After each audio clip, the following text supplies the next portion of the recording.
Ici, on est dans le bureau centralisateur de toute la ville, donc c'est le bureau hôtel de ville. Donc dans les nouveautés, on ne tamponne pas les cartes des lecteurs.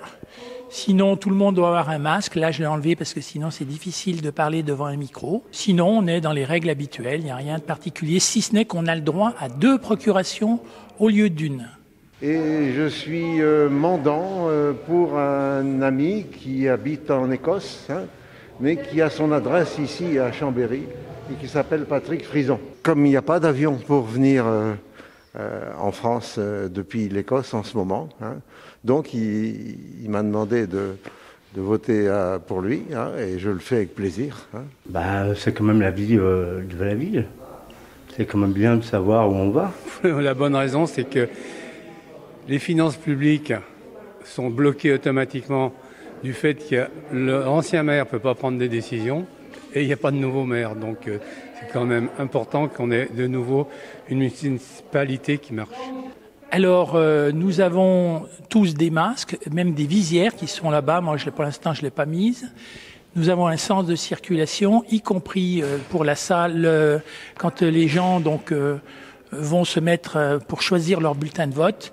On a tout préparé avec un sens très précis, de façon à ce qu'il y ait la distanciation soit bel et bien respectée. Et puis, gel hydroalcoolique à l'entrée. Ils doivent avoir leur stylo, sinon on leur prête un stylo qu'on nettoie à chaque fois. C'était un acte de démocratie qu'il fallait absolument faire. Non, pas obligatoirement. Plus tard, ça m'aurait bien arrangé en fait.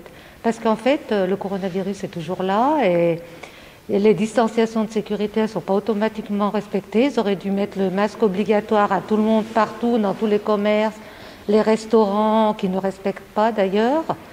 Le contexte, on s'adapte et puis je trouve normal qu'on prenne des mesures de protection. On a bien la possibilité d'assumer tout cela. Surtout à mon âge, on sait bien qu'on commence à avoir des limites dans la vie. Ça n'empêche pas de continuer à marcher avec les autres.